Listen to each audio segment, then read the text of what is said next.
Question of the Week from the Naked Scientists. Hello and welcome to Question of the Week. And this week, we're answering a question that has come in from listener Alan. Hi, my name is Alan. I'm calling from Ottawa, Canada. My question is, how long does evolution take?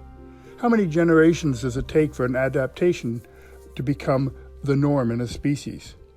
And other than rate of procreation, what are the factors that affect this? Thanks. Love the show. Good question, Alan. How quickly does evolution happen? The short answer is, it depends on what you are and where you are.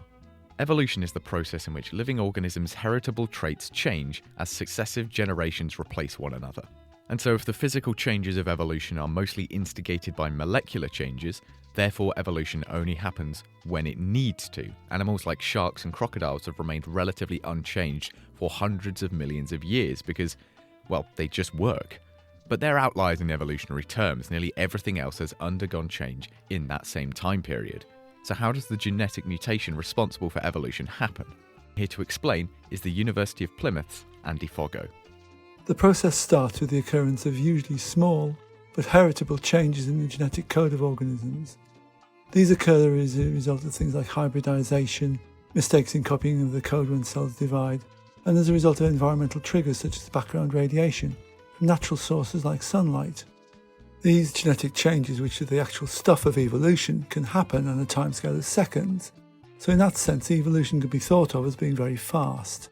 Getting those molecular changes to spread in a population to the point where the physical, chemical and behavioural differences between individuals result in new species, well, that takes much longer.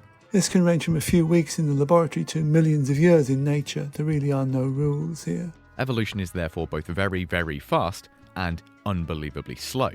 And since evolution can only happen when traits are passed down through generations, the speed at which an adaptation becomes the norm is specific to how large that organism is, how complex its genetic code is, and how quickly that organism can reproduce. The things that affect the rate of evolution more than anything else are the size of the organisms and the environmental conditions in which they occur. Generally, the smaller the organism, the faster the generational turnover. The faster that turnover, the greater the chances of a change occurring, the greater the opportunities for natural selection to act, and the faster the accumulation of difference. But aside from that, there are other environmental factors as well. Environments with higher background levels of ionising radiation, like sunlight, and higher temperatures, usually have higher rates of cellular metabolism, cellular division, mutation, and hence opportunities for both forms of evolution too. So unfortunately, because of all of this, we can't say what the speed of evolution is, but we can say that places like the tropical rainforest are where inherited some knowledge that you can pass down through future generations.